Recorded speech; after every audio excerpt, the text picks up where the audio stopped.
Hola, estás en Emilius VGS. Hoy te explicaré cómo obtener este filtro o lente conocido como Comic Style. Además, te explicaré por qué creo importante realizar seguimiento a este tipo de efectos de realidad aumentada. ¿Estás listo? ¡Comencemos! Para poder activarlo, existen dos modos.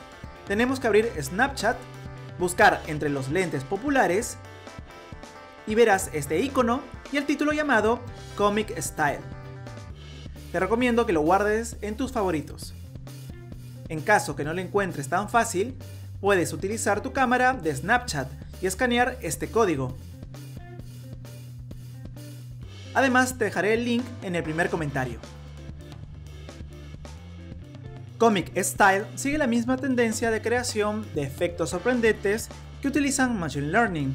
Ya vimos Pixar Character, Cartoon Face, por cierto, cada uno tiene un video respectivo, y ahora hablaremos de este nuevo elemento visual que promete ser tendencia tanto en TikTok como en Instagram.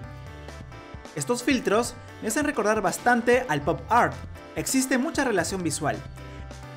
El cabello adquiere una textura distinta, nuestra piel es una sola capa de un color uniforme.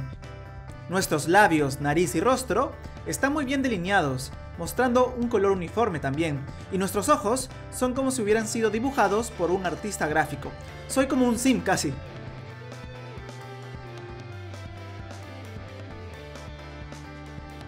Snapchat cada vez está potenciando la creación de efectos de realidad aumentada. Estos son los tipos de efectos tan impresionantes que cambian por completo tu entorno y se vuelven virales. Como mencioné al inicio, utilizan Machine Learning y por supuesto, a través de su plataforma de creación de lentes llamada Lens Studio, se pueden crear experiencias similares. Si quieres aprender a hacer lentes para Snapchat, tienes que seguir mi canal.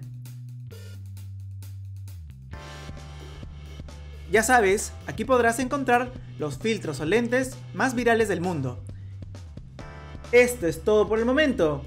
Emilius VGS se despide. Nos vemos en el metaverso. Bye.